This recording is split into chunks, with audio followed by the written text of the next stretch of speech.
Let's talk about that god-awful melasma, or for me, mustache tan. So melasma is caused by many different things, and depending on how deep it is within the skin, it could be easier or harder to treat. I'm Jojo, a certified medical esthetician, and I help my clients design skincare routines as well as adjusting the pigmentation on their face with different types of lasers, microneedling, and other things. Even hair growth with the laser, as you can see these things sprouting on the top of my head. So let's talk about melasma, and specifically in my case, the melasma mustache. So causes of melasma are many. One is the sun. UV rays causes pigmentation in the skin. And second thing is hormones. So when your hormones fluctuate, they kind of go crazy. Like at my age, I'm 47, and my hormones are starting to fluctuate a bit. So my melasma also randomly shows up. Third thing is I also have hypothyroidism. So with thyroid problems, pigmentation problems also arise. And I think that that's the main cause of my melasma mustache. Some people get melasma after pregnancy, and usually you'll see a mask around here, here, and here. And that is also due to hormones. And also some medication could cause melasma in the skin. So those are the causes.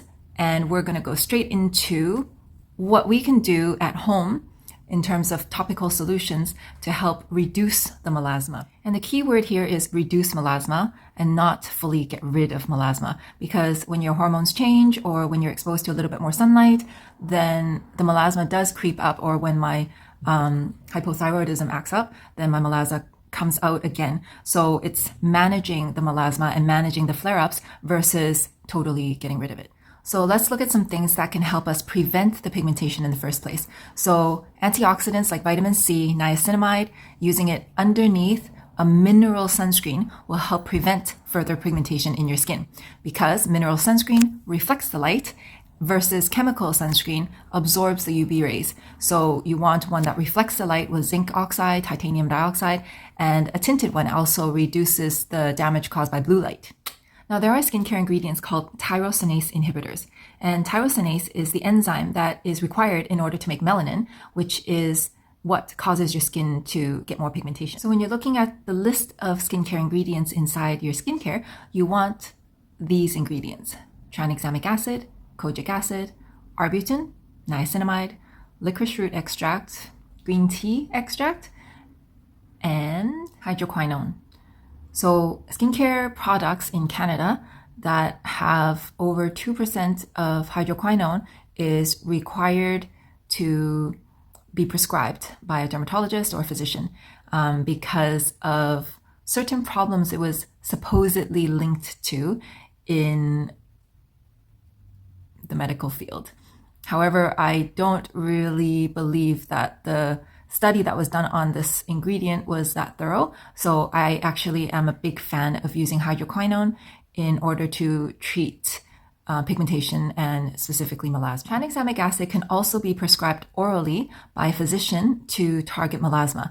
And it is actually a great tyrosinase inhibitor from within. However, people with certain medical conditions cannot take tranexamic acid orally. So please consult your physician to see if you are a candidate to take tranexamic acid orally. A lot of the times, the discussion of how melasma affects someone psychologically is not discussed.